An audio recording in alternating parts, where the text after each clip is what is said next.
Hello students, मैं अंजलि पयाल स्वागत करती हूँ आपका आईसीटी वर्चुअल क्लास में। कैसे हैं आप सब लोग? उम्मीद करती हूँ आप सब लोग अच्छे होंगे और अपनी लाइफ में बहुत बेहतर कुछ कर रहे हैं। आज हम बात कर रहे हैं क्लास 8 के साइंस की, जिसमें हमारा 15th चैप्टर चल रहा है some natural phenomena. Some natural phenomenas में हमने कई चीजें पढ़ ली थी, जैसे आपका लाइटनिंग क्या था और आपके अनचार्ज ऑब्जेक्ट को चार्ज कैसे किया जाता था, जो चार्ज ऑब्जेक्ट हैं उनसे अनचार्ज को कैसे अट्रैक्ट किया जाता है। साथ ही आपने चार्जेस की बात की कि चार्जेस आपके कितने प्रकार के होते हैं, उनकी प्रॉपर्टीज क्या क्या होती हैं। और वहीं आपने किसके बारे में बात की? इलेक्ट्रोस्कोप, जो चार्ज बॉडी है उसमें आप कैसे, आपको पता लगेगा कि इसमें चार्ज है या नहीं। तो वो किससे पता लगता है? जब आप इलेक्ट्रोस्कोप एक डिवाइस का यूज करते हैं और उस डिवाइस की सहायता से आप बताएंगे कि जो चार्ज बॉडी है, यानी जो ऑब्जेक्ट है, वस्तु है जिस पर आप कह रहे हैं कि आवेश है, उसमें आवेश है या नहीं। साथ ही आपने उसमें अर्थिंग एक प्रोसेस देखी, चार्जिंग एक प्रोसेस देखी, जिनमें आपने चार्ज का ट्रांसफर बताया। दोनों में ही चार्ज का ट्रांसफर हो रहा था, चार्जिंग में भी और आपके अर्थिंग में। डिफरेंस कितना था? चार्जिंग आपका कहता है कि चार्ज जो ऑब्जेक्ट है जिस पर आवेश है, उससे जो अनावेशित या आवेश रहित वस्तु है जिस पर कोई आवेश या चार्ज नहीं है, उस पर चार्ज का ट्रांसफर होगा। जिस पर चार्ज है उससे, जिस पर चार्ज नहीं है उस पर, तो वो आपका चार्जिंग है। जैसे आप मोबाइल को, लैपटॉप को चार्ज करते हैं तो आप चार्ज ऑब्जेक्ट से अनचार्ज को चार्ज कर रहे हैं, that is your charging. Okay. वहीं पर अर्थिंग, अर्थिंग में भी चार्ज का ट्रांसफर हो रहा है। अर्थिंग या ग्राउंडिंग भी कहीं कहीं पर टर्म आएगा आपका। अर्थिंग में भी चार्ज का ही ट्रांसफर होता है, लेकिन वो चार्ज का ट्रांसफर कहाँ होगा? अर्थ में होगा। यानी जितना सारा आवेश वस्तु पर आया था, वो वस्तु से अगर अर्थ में चला जाता है तो उसको आपका अर्थिंग कहा जाता है। अर्थिंग के बाद आपने बात की थी कि अर्थिंग के लिए आप लाइटनिंग कंडक्टर जैसे डिवाइस यूज करते हैं। जब भी बिल्डिंग पर मेटल्स की रॉड लगाई जाती हैं, जिनका एक सिरा हवा में होगा, दूसरा ग्राउंड के नीचे होगा, और उनकी सहायता से अर्थिंग की जाएगी और बिल्डिंग्स को, बड़े बड़े घरों को, आपकी इमारतों को किससे बचाया जाएगा? बिजली के प्रभाव से बचाया जाए। यही आपका क्या था? Lightning conductor. उसके बाद आप बात करते हैं कि जिस तरह लाइटनिंग एक आपकी नेचुरल फिनोमेना है, उसी तरह से एक और नेचुरल फिनोमेना आता है अर्थक्वेक, यानी भूकंप। भूकंप के बारे में भी आपने काफी चीजें पढ़ ली थी। जैसे आपका भूकंप क्या कहता है कि जो धरती का कांपना है या धरती पर हलचल हो रही है, वही क्या है? भूकंप है। अब वो हलचल क्यों हो रही है? क्योंकि धरती की सतह के नीचे, जमीन के अंदर कई किलोमीटर में जो क्रस्ट की लेयर पाई जा रही है, उस क्रस्ट की लेयर्स में क्या है? अपनी बहुत सारी फ्रेगमेंट्स में, वो लेयर एक ही नहीं है पूरी, उसमें अलग अलग फ्रेगमेंट्स बने हुए हैं, जिनको आप क्या कहते हैं? प्लेट्स कहते हैं।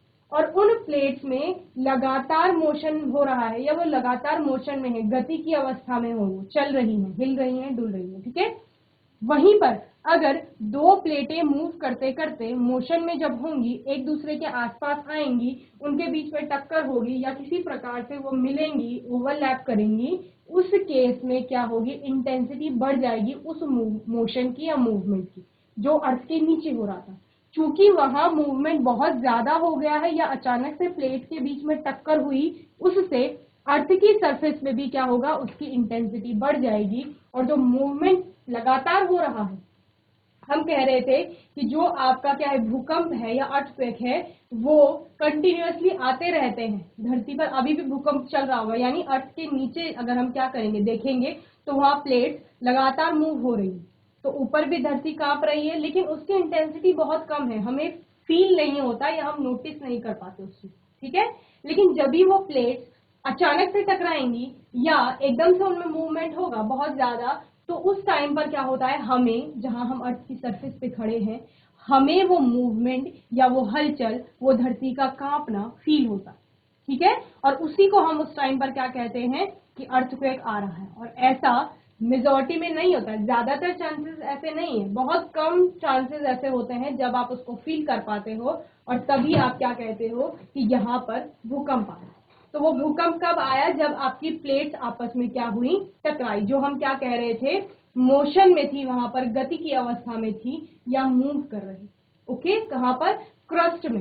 क्रस्ट क्या है आपकी, जब आप अर्थ की अलग अलग लेयर्स पढ़ते हैं, आप धरती की संरचना की बात करते हैं, तो उसमें जो सबसे ऊपर की लेयर होती है धरती की, उसको क्रस्ट कहा जाता है, जिसमें आपका सॉइल है, मिट्टी है, चट्टाने होंगी अलग अलग, और ये कुछ मीटर या सेंटीमीटर की लेयर नहीं है, ये कई किलोमीटर की लेयर है। यानी आप अगर इस सतह से अंदर की तरफ कई किलोमीटर तक जाएंगे तो वहां तक आपको क्या मिलेगा, क्रस्ट की लेयर मिलेगी। और उस क्रस्ट की लेयर में ही क्या मिल रहे हैं, फ्रेगमेंट्स मिल रहे हैं। यानी वो क्रस्ट की लेयर एक लेयर नहीं है सिर्फ कि एक लेयर होगी, वो फ्रेगमेंट से मिलकर बनी हुई है, और उन फ्रेगमेंट्स को ही आपने क्या कहा, प्लेट्स कहा। ओके, इतनी चीजें आपको समझ में आ गई। अगर मैं कह रही हूं ये क्रस्ट की लेयर है और ये क्रस्ट की लेयर आपको एक समान दिख रही है, तो आप क्या कहेंगे कि क्या ये एक ही लेयर है? तो ये एक ही लेयर नहीं है, इसमें आपका क्या है, अलग अलग फ्रेगमेंट्स आपको दिखाई देंगे। ठीक है, यही फ्रेगमेंट्स क्या कहे जाएंगे, आपके प्लेट्स कहे जाएंगे। तो यानी ये क्रस्ट की लेयर प्लेट से बनी हुई है, ये प्लेट लगातार क्या कर रहे हैं, मूव कर रहे हैं, इधर उधर चल रहे हैं। ओके, और अचानक अगर दो प्लेट्स के बीच में क्या हो जाता है, टक्कर हो जाती है, या फिर हम क्या कहेंगे कि वो मूव करते करते ओवरलैप कर जाते हैं या किसी दूसरे के कांटेक्ट में आ जाते हैं, तो उस केस में आपका क्या होगा, जब यहां मूवमेंट हो रहा है, आप देख रहे हैं, तो धरती की सतह ऊपर वाले पार्ट में भी क्या हो रहा है, मूवमेंट हो रहा है, हलचल हो रही है, हिल रही है यहाँ पे चीजें। तो यही आपका क्या है, भूकंप। भूकंप यानी भू का कांपना, धरती का कांपना। तो धरती कांपने लगी, इसके ऊपर जितनी चीजें हैं, ये पेड़ है, घर है, इसके अलावा भी कई चीजें होंगी, तो वो सारी हिलने लगेंगी, तभी आपको पता चलता है कि भूकंप आ गया। फिर आप क्या कहते हैं कि वो भूकंप किस एरिया में आया, कौन सी जगह पर आया। मैं देहरादून में हूं तो मैं कह रही हूँ वो भूकंप देहरादून में आया। तो देहरादून का मतलब क्या है, देहरादून ये वाला पार्ट है, ये देहरादून है, लेकिन प्लेट्स कहां पर टकराई, देहरादून में, जहां पर वो भूकंप की तीव्रता ज्यादा होगी। ठीक उसके नीचे जब अंदर को जाएंगे तो यहां कहीं आपकी प्लेट्स टकराई होंगी आपस में, और यहां क्या आया होगा, इसकी वजह से यहां प्लेट्स टकराई तो भूकंप यहां इस एरिया में आया, जिसे मैं देहरादून कह। ओके, तो इतना आपको समझ में आया होगा। तो जहां से आपकी प्लेट्स टकराई हैं, या आप क्या कह रहे हैं, जहां पर आपका क्या हो गया, दो प्लेट्स आपस में ओवरलैप कर रही हैं, या जिनकी वजह से भूकंप आया था। दो चीजें बात करी कि जहां पर प्लेट्स टकराई, इस पॉइंट पर टकराई, या यहां पर उन्होंने ओवरलैप किया प्लेट्स ने, इसको आपका क्या कहा जाएगा, फोकस कहा जाएगा। ठीक है, तो फोकस आपका क्या है, जिस पॉइंट पर दो प्लेट्स आपस में टकरा रही थी, या जहां से आप क्या कहेंगे, आपका जो वेव्स थी, सिस्मिक वेव्स यहाँ पे प्रोड्यूस होती है, तो वेव्स जब आपकी प्रोड्यूस होंगी उसको फोकस कहा जाएगा। और उस फोकस के ठीक ऊपर जहां पर मैं खड़ी हूं, मैं कह रही हूं यहां पर भूकंप आया है, इस पॉइंट पर, धरती की सतह पर, इसको आपका क्या कहा जाएगा, एपिसेंटर कहा जाएगा। ओके, तो दो पॉइंट हो गए, एक आपका फोकस हो गया, दूसरा एपिसेंटर हो गया। दोनों ठीक एक दूसरे के ऊपर नीचे होते हैं, लेकिन फोकस आपका पृथ्वी के अंदर होता है, कहां पर, क्रस्ट की लेयर में, जहां पर मूवमेंट हो रहा था, और एपिसेंटर आपका कहां पर होगा, धरती की सतह के ऊपर। इतनी चीजें आपने पढ़ी। ये देखिए, ये फोकस है आपका, जहां पर आप कह रहे हैं कि आपकी प्लेट्स आपस में यहां पर मिली होंगी, या किसी भी प्रकार का उनका कांटेक्ट हुआ होगा, जहां से भूकंप क्या हुआ, प्रोड्यूस हुआ, वेव्स प्रोड्यूस हुई। उसके बाद ठीक इसके ऊपर यहां पर, ये अर्थ की सरफेस है आपकी, ये ग्रीन वाला पार्ट है जहां पर हम रहते हैं। ओके, जो हमें दिखाई दे रहा है, तो यहां पर ठीक इसके ऊपर अर्थ की सतह पर जो पॉइंट होगा, जहां पर तीव्रता सबसे ज्यादा है, उसको आपने क्या नाम दे दिया, एपिसेंटर नाम दे दिया। उसके अलावा जो एजेस होंगे, एजेस किसके, इन वेव्स के एजेस जो होंगे, जहां पर सबसे कम इंटेंसिटी होगी, उसको आपका फॉल्ट जोन या सिस्मिक जोन कहा जाता है। ओके, तो कितनी चीजें क्लियर हो गई। पहला, भूकंप क्या है, भूकंप कुछ नहीं है, एक नेचुरल फेनोमेना है, प्राकृतिक रूप से स्वतः होता है। और आप क्या कहते हैं कि जब पृथ्वी किन्हीं भी कारणों से कांपने लगती है, उसमें किसी भी प्रकार का मूवमेंट होता है, उसको आप क्या कहते हैं, भूकंप यानी अर्थक्वेक। उसका रीजन क्या है, क्योंकि आपकी अर्थ की सरफेस के नीचे, या आप क्या कहेंगे, अर्थ की जो आउटर मोस्ट लेयर है क्रस्ट की, उसमें अलग अलग फ्रेगमेंट्स पाए जाते हैं, जिनको प्लेट्स का नाम दिया जाता है। ओके, उन प्लेट्स के बीच में जब क्या हो रहा है, वो प्लेट कंटिन्यूअसली मोशन में है, यानी अभी भी धरती के अंदर वो प्लेट्स चल रही होंगी, मूव कर रही होंगी। और मूव करते करते अगर दो प्लेट्स या कोई भी प्लेट्स आपस में मिल जाती हैं, टकरा जाती हैं, तभी उसकी इंटेंसिटी, किसकी, वो जो डिस्टरबेंस वहां पर हो रहा था या हलचल हो रही थी, उसकी तीव्रता अचानक से बढ़ जाती है। और उसकी तीव्रता के बढ़ने के कारण हमें जो भूकंप अभी तक हम नोटिस नहीं कर पा रहे थे, हम कह रहे हैं धरती लगातार कांप रही है क्योंकि लगातार वहां पर मोशन हो रहा है, लेकिन उसकी तीव्रता बहुत कम है, हमें पता नहीं चलता। हम भी तो मूव कर रहे हैं, हम भी चल रहे हैं, काम कर रहे हैं, कुछ ना कुछ एक्सरसाइज कर रहे हैं, अपना पढ़ रहे हैं, लिख रहे हैं, तो हमें उतना ध्यान नहीं जाता। लेकिन अचानक से जब इंटेंसिटी ज्यादा होती है, हम क्या देखते हैं, हमारी आसपास की चीजें हिलने लगती हैं,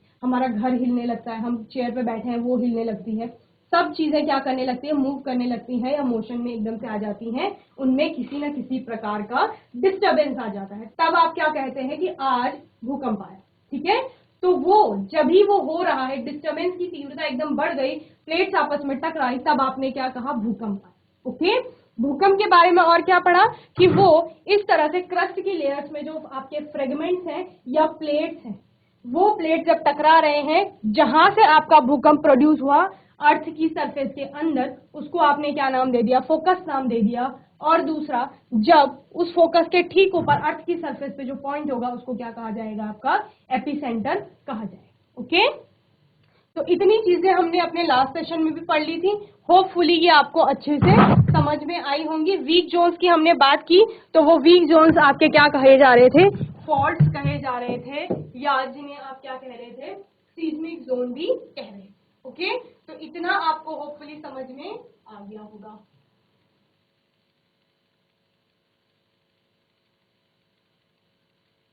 इसमें हमने एक चीज पढ़ी थी कि अभी अर्थक्वेक अगर किसी एरिया में आ रहा है, भूकंप आ रहा है, तो वहां पर कंस्ट्रक्शन का काम कैसे किया जाएगा। ओके, तो कंस्ट्रक्शन का काम किस तरह से किया जाएगा, वहां पर एडवाइजेस दी जाती हैं अलग अलग तरह की। और क्या बताया जाता है कि आपका जो भूकंप वाले क्षेत्र है, जहां पर भूकंप आने के चांसेस ज्यादा रहते हैं, वहां पे हैवी कंस्ट्रक्शन नहीं करना चाहिए, यानी इतनी बड़ी बड़ी इमारतें नहीं बनानी चाहिए, क्योंकि भूकंप आएगा तो उससे खतरा, प्रॉपर्टी का नुकसान ज्यादा हो।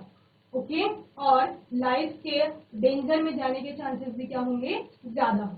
साथ ही क्या कहते हैं कि कच्चे मकान वहां पर बनाने चाहिए, या आपने देखा होगा कि जिन कंट्रीज में क्या होता है, ज्यादा भूकंप आते हैं, वहां पर घर किसके बने होते हैं, घास के, आपके लकड़ियों की झोपड़ी हट टाइप की बनाई जाती है, या आपके टीन शेड्स बनाए जाते हैं। ठीक है, तो ऐसे घर वहां पर बनाए जाते हैं, एकदम पक्के वाले मकान नहीं बनाए जाते, क्योंकि पक्के मकान होंगे तो नुकसान ज्यादा होगा, क्योंकि भूकंप वहां पर बार बार आएंगे, उनकी क्या होगी, तो मतलब कंटिन्यूअसली वहां पर भूकंप आ रहा है, तो ज्यादा खतरा होगा हर एक चीज का, लोगों के मरने के चांसेस ज्यादा है, क्योंकि जो पक्के घर रहेंगे उनके नीचे लाइफ को डेंजर ज्यादा होता है। ठीक है, क्योंकि रूफ क्या होंगी, हैवी होंगी, छतें किसकी की बनी होंगी, आपकी सीमेंट की हो गया, उसमें आपके आयरन रॉड्स वगैरह सब कुछ, सीलिंग हैवी होगी, तो उसके नीचे जो इंसान अगर आ गया उसके, तो फिर वो बचने के चांसेस वहां पर नहीं है। और वहीं अगर क्या है, सिर्फ आपकी सिंपल हट है जो घास फूस से बनी हुई है या टीन से बनी हुई है, प्लास्टिक से बनी होती है, तो उसका वेट कम होगा, तो उसके नीचे अगर कोई इंसान आ भी जाता है भूकंप के टाइम पर, तो उसको क्या होगा, उतना खतरा नहीं होगा। तो इस तरह से ऐसे घर बनाए जाते हैं। साथ ही रूफ जो वहां पर होगी, छत होगी, वो कैसी रखी जाती है, लाइट वेट रखी जाती है या हल्की रखी जाती है।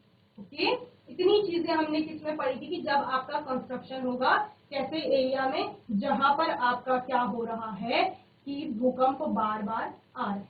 ओके, साथ ही आपने क्या पढ़ा था कि जो हैंगिंग्स वाली चीजें होंगी, लटकाने वाली चीजें होंगी, जैसे कि आप क्या करते हैं, फोटो फ्रेम्स हो गए, वॉल क्लॉक हो गए, ऐसी चीजों की बहुत कम मात्रा में यूज करिए, जिनको आप टांग कर रखेंगे, ताकि उसके नीचे कोई व्यक्ति बैठा होगा और एकदम से भूकंप आया तो उसके उसके ऊपर गिरने के चांसेस क्या होंगे, ज्यादा होंगे। वहीं आपकी जितनी भी अलमीरा, वार्डरोब्स हो गए, शेल्फ हो गई, वो कहाँ होंगी, आपकी वॉल से अटैच होनी चाहिए, दीवार से लगी हुई अलमारियां आप बनवाएंगे, इसके बजाय कि अलग से आपने अलमारी या शेल्फ ली है, वो आपने खड़ी कर दी है, क्योंकि वो सिर्फ रखी गई है, तो उसके गिरने के चांसेस ज्यादा हैं। वहीं जो अटैच है वो नहीं गिरेगी। ओके, तो इतनी चीजें आपने पढ़ ली थी, तो होपफुली आपको ये सब समझ में आ गया होगा। ओके, अब आपके इतने अलग अलग तरह से आप क्या देख रहे हैं, कि भूकंप आ रहे हैं, ठीक है। या अलग अलग तरह से बोलने का मतलब क्या है कि हमने कहा कि पृथ्वी की सतह के नीचे प्लेट टकरा रही है जिसकी वजह से भूकंप आ रहा है। कभी कभी क्या होता है,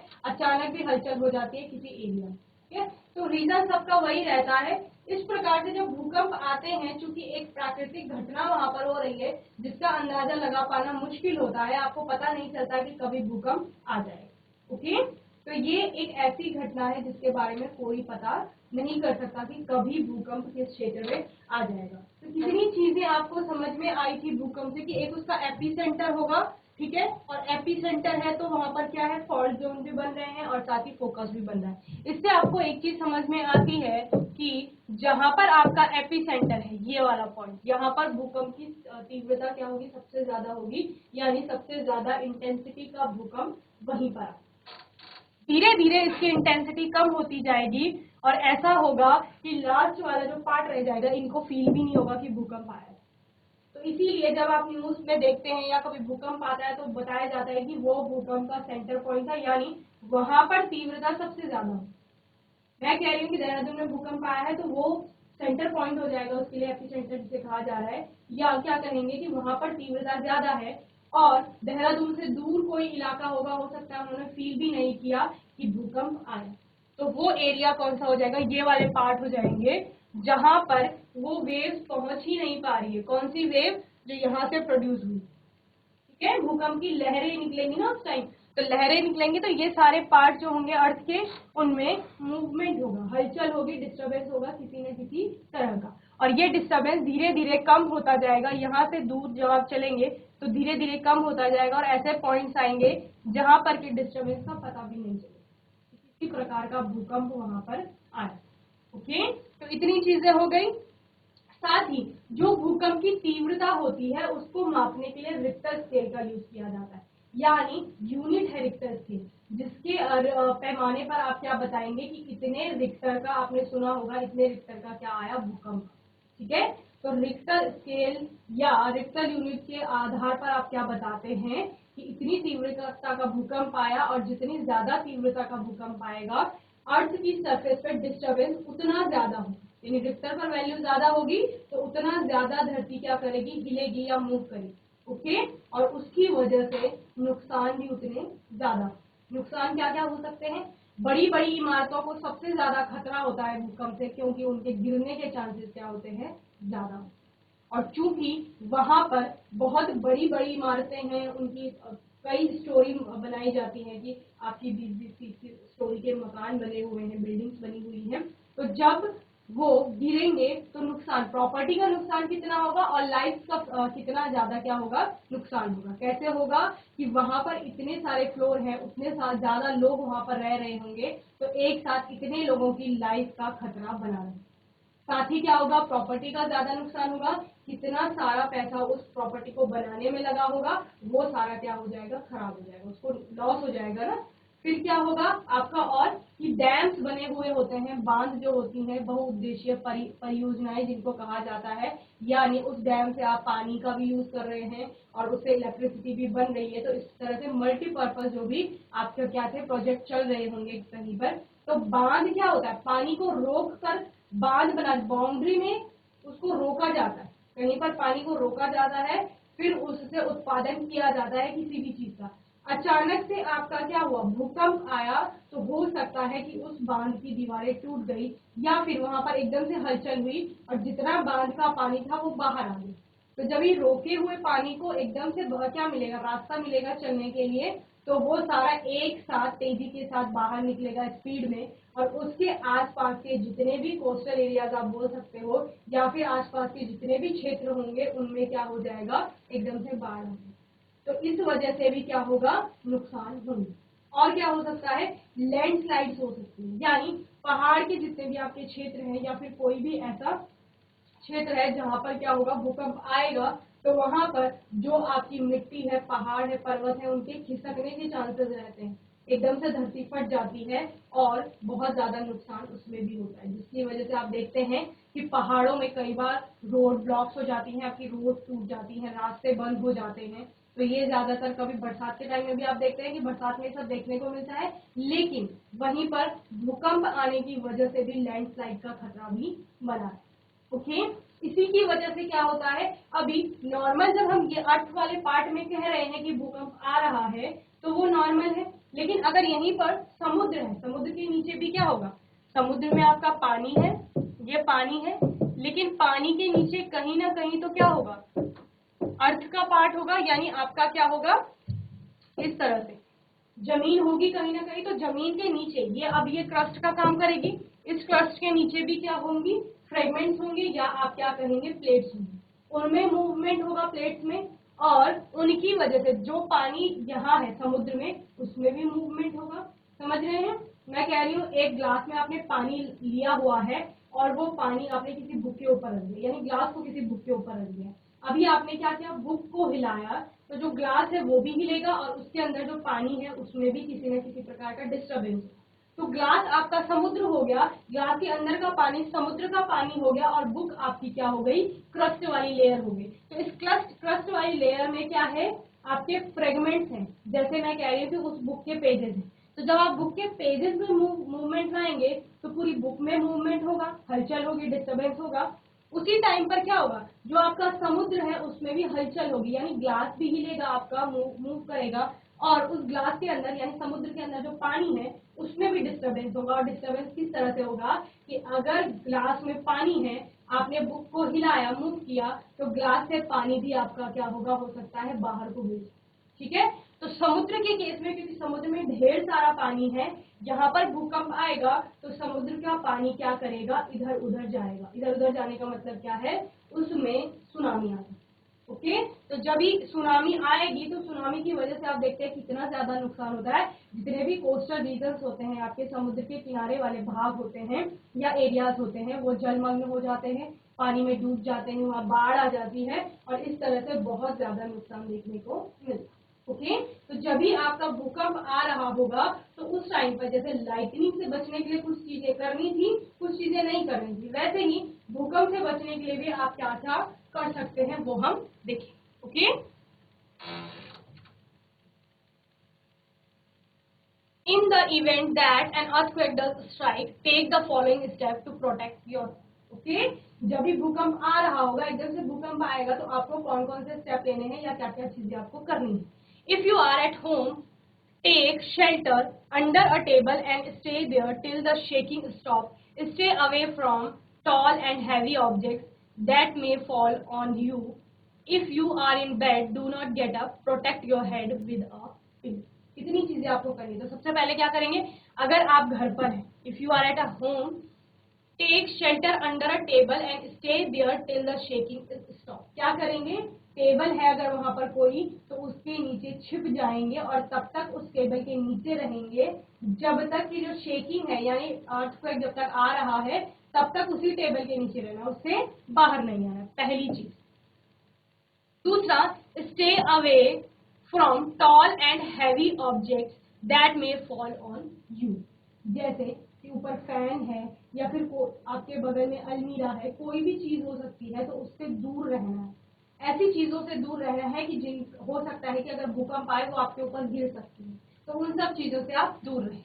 वहीं क्या करेंगे, if you are in bed, अगर आप क्या है, बेड पर है, लेट रखे हैं अगर आप, डू नॉट गेट अप, एकदम से खड़े नहीं होंगे, बल्कि क्या करेंगे, protect your head with a pillow. क्या करेंगे, पिलो से अपने सिर को, हेड को प्रोटेक्ट करेंगे, बचाएंगे। ओके, इस तरह से आपको क्या करना है, अपने हेड को प्रोटेक्ट करना है, कवर योर हेड, सिर को बचाने की कोशिश करें। तो जल्दी से नोट करेंगे इनको, देन हम आगे देखेंगे। ओके,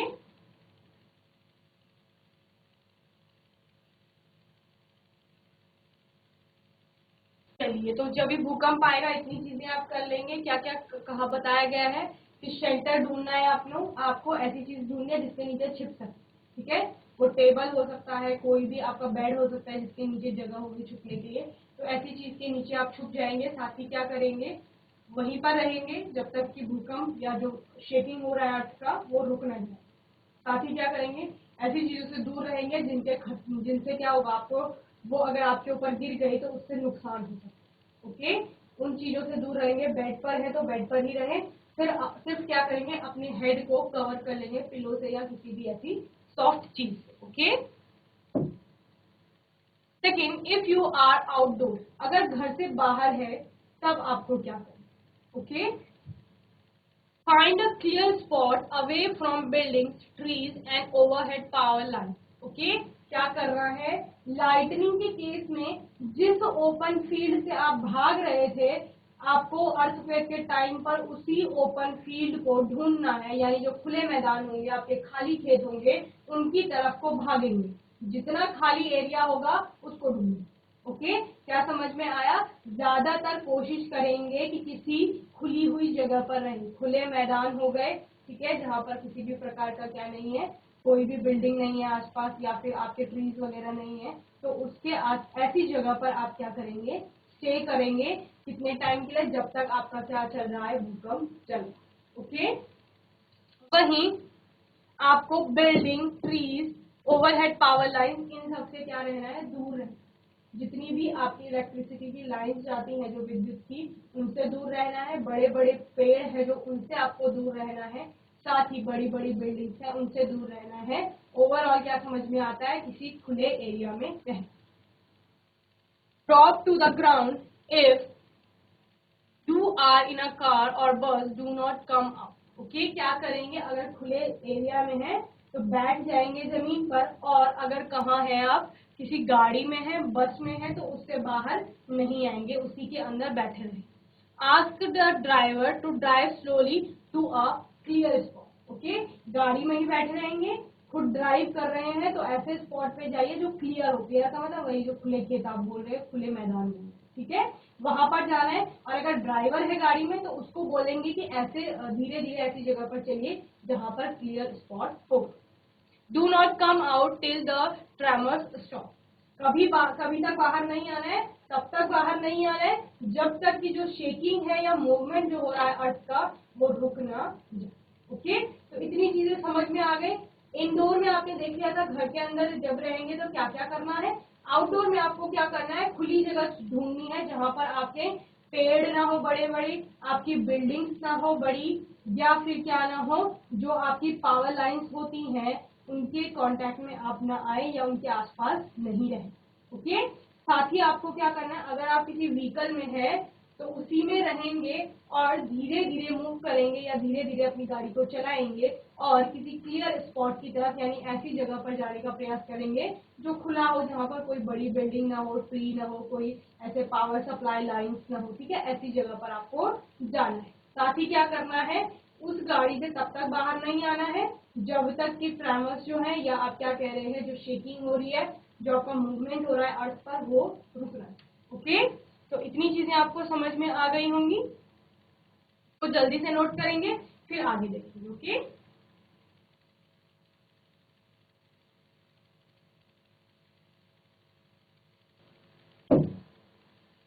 तो इस तरह से जब आप घर के अंदर होंगे तो क्या करेंगे, किसी टेबल का सहारा लेंगे। ये देखिए यहाँ चीजें उड़ रही हैं, मतलब भूकंप आ रहा है, ये इस तरह से मूवमेंट हो। ठीक है, तो आपने क्या किया, खुद को कवर कर लिया या शेल्टर ढूंढ लिया है और टेबल के नीचे आप छुप गए हैं। और टेबल के नीचे छुपने के बाद आपने क्या किया है कि अपने हेड को पिलो से कवर कर। ओके, तो ये कब है, जब इंडोर, जब घर के अंदर है। ओके, तो इतनी चीजें आपकी सेफ्टी में आती हैं। अर्थक्वेक सेफ्टी की बात करते हैं, सबसे पहले कोई भी कंडीशन हो, चाहे वो नेचुरल हो या आप किसी भी डेंजर में हो, कोई भी डेंजर आपके आसपास है, अब आपको कभी भी लगे कि किसी भी, हो सकता है ये नेचुरल हम पढ़ रहे हैं, इसके अलावा भी अगर आपको किसी पर्सन से डेंजर हो, किसी एनिमल से हो, या फिर आपको अपने अंदर से कोई ऐसी चीज फील हो रही है जहां पर आपको डर लग रहा हो, तो सबसे पहले आपको क्या नहीं करना होता है, पैनिक नहीं करना है किसी भी सिचुएशन। ओके, डोंट पैनिक, खुद को क्या रखना है, काम रखना है।